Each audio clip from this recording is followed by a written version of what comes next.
ദേ, പുതിയ വർഷം, കർഷകരുടെ ദിനം.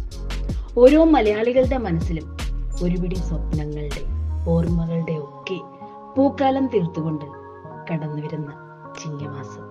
ഇളം കാറ്റിന്റെ സ്പർശനത്താൽ പാടത്തേക്ക് ചാഞ്ഞു പോകുന്ന സ്വർണവർണ്ണമണിഞ്ഞ നെൽപ്പാടങ്ങൾ, നെൽക്കതിരുകൾ. ഇനി കൊയ്ത്ത് കാലമാണ്, സമ്പൽ സമൃദ്ധിയുടെ കാലം. ഇന്നത്തെ ഈ സൗഹൃദ യാത്രയിൽ നമുക്കൊരു ക്ഷേത്രദർശനം. പൊതുവെ നമ്മളെല്ലാവരും 1-ാം തീയതികളിൽ ക്ഷേത്രങ്ങളിൽ കഴിവതും പോകാൻ ശ്രമിക്കാറുണ്ട്. ഇവിടെ ഞങ്ങളുടെ വീടിനടുത്ത് ഒരു അപ്പൂപ്പൻകാവുണ്ട്. മഹാദേവനാണ് അവിടുത്തെ പ്രതിഷ്ഠ. ഞാൻ അവിടേക്ക് പോകുമ്പോൾ നിങ്ങളെ എല്ലാവരെയും എൻ്റെ ഒപ്പം ഇന്ന് കൂട്ടിക്കൊണ്ടു പോവുകയാണ്. എല്ലാ മനുഷ്യർക്കും വ്യത്യസ്തമായ വിശ്വാസങ്ങളാണെങ്കിലും എല്ലാത്തിനും ലക്ഷ്യം ഒന്ന് തന്നെയാണ്.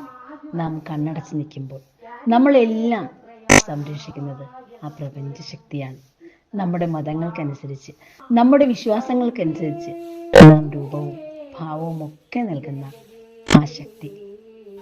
ഈ അടുത്ത കാലത്താണ് ഇവിടെ ക്ഷേത്രം പണി ചെയ്തത്. അതിനു മുൻപ് കാവ് മാത്രമായിരുന്നു.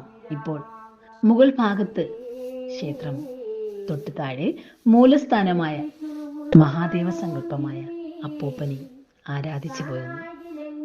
പണ്ട് ഈ കാവ് നിലനിന്ന സ്ഥലത്ത് നിബിഡമായ വനമായിരുന്നു.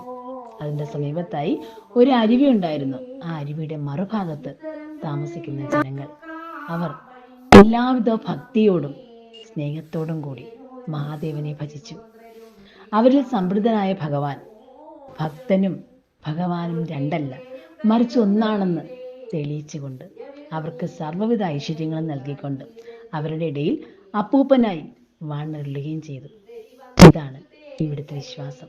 ഇന്നും ഈ നാട്ടിലെ എല്ലാ മനുഷ്യർക്കും സർവ്വവിധ ഐശ്വര്യങ്ങളും നൽകിക്കൊണ്ട് മഹാദേവൻ അപ്പൂപ്പ സ്വരൂപനായി ഇവിടെ വാഴും. ജീവിതത്തിൽ ഒരുപാട് ദുഃഖങ്ങളും പ്രയാസങ്ങളും ഒക്കെ വന്നു പോകുമെങ്കിലും എല്ലാവരും പ്രതീക്ഷയോടെ ജീവിതത്തെ ഉറ്റുനോക്കുന്നവരാണ്.